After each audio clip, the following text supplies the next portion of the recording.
3. Hola, mi nombre es Juan José Reatiga Matuque y vamos a hablar de la fiebre amarilla.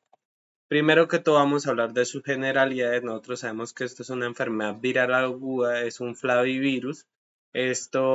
Sus vectores principales serían los culícidos, principalmente los de género Hemogogos y Sabetes y en pequeña discusión el Aedes aegypti.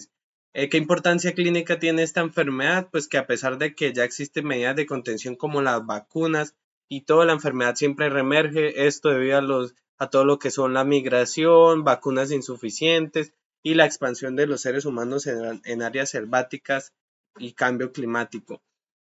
La gravedad de esta enfermedad es de un espectro muy amplio, yendo desde unas formas asintomáticas a unas más graves, pasando por una fase tóxica, la cual su letalidad puede alcanzar un 50%.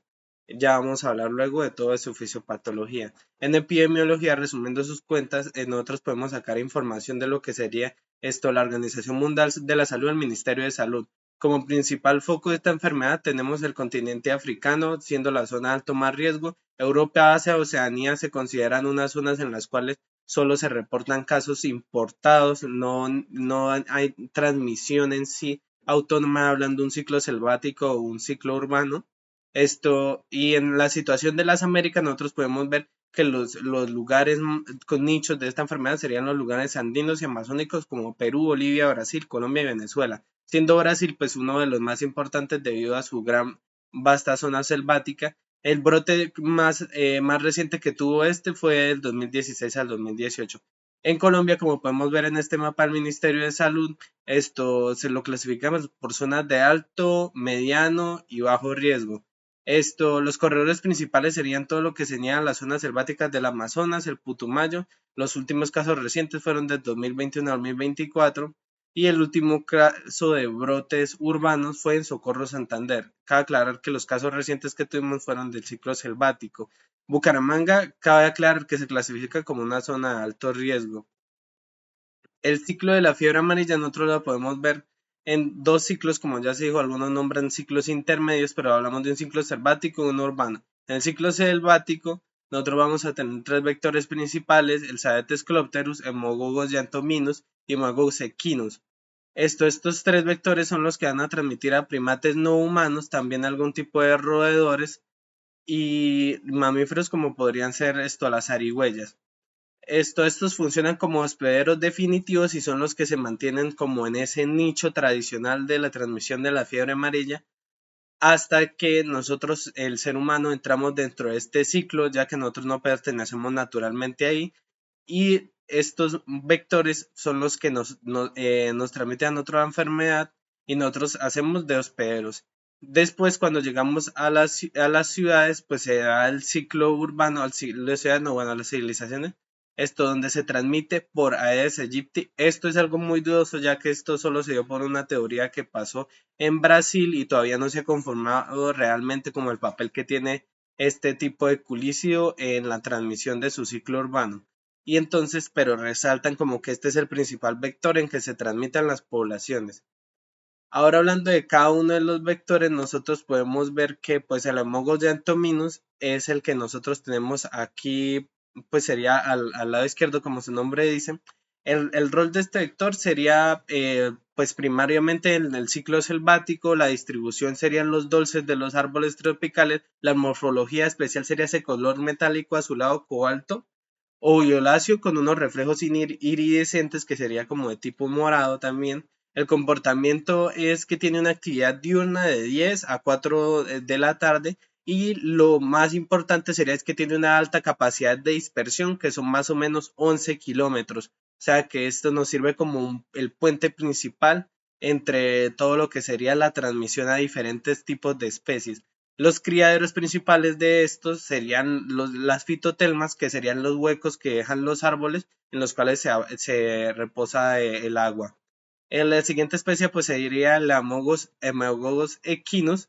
El rol sería también como un vector puente, principalmente del ciclo selvático. La distribución es lo mismo, la morfología es parecida, pero el color metálico que tienen es menos intensos y predominan algunos tonos grisáceos, bronces, como se pueden ver en la imagen. Esto los siguientes mosquitos vectores son el Saetes clopterus y el Aedes aegyptis.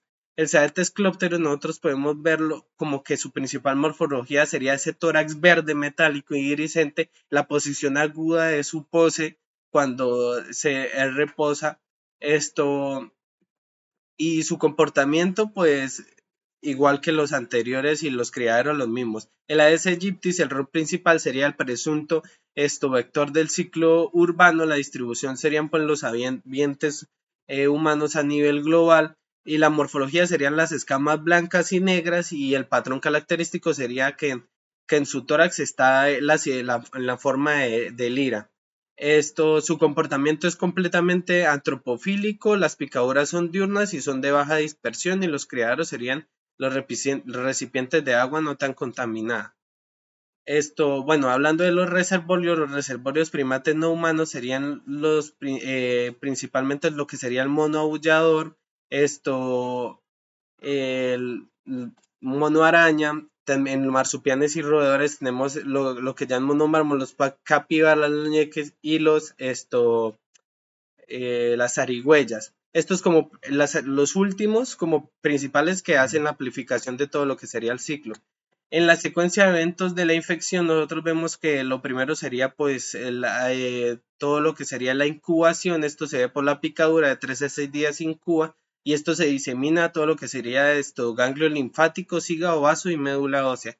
Luego en la fase aguda pasado el periodo de incubación, fiebre súbita, cefaleas, dolores lumbares y el signo de Fayette, que sería bradicardia con fiebre, y sería como la fase de viremia de los pacientes. La fase de remisión dura horas a días en la que hay mejoría en los pacientes, aunque 15% progresa a la fase tóxica que ya nombramos y de la fase tóxica la letalidad es del 50% y se caracteriza por una falla multiorgánica principalmente de origen hepático que se ve caracterizada por hemorragias, ictericia y lo que sería el vómito negro debido a la fuga de todas estas hemorragias. De los métodos diagnósticos nosotros tenemos los métodos diagnósticos directos que sería el aislamiento viral en los cuales se hace cultivos en líneas celulares, esto demuestra de suero tejido hepático, es útil en los primeros 4 días y la ventaja sería que una confirmación del virus definitiva. La inmunohistoquímica nosotros solo la vamos a utilizar post muerte, esto se utiliza inmunofluorescencia o inmunoperoxidasas y lo que vamos a mirar son marcadores de proteína para el virus de la fiebre amarilla. Y los hallazgos importantes también de todo lo que sería en tejidos por muerte serían los cuerpos de Cohn-Shillman con los antígenos virales.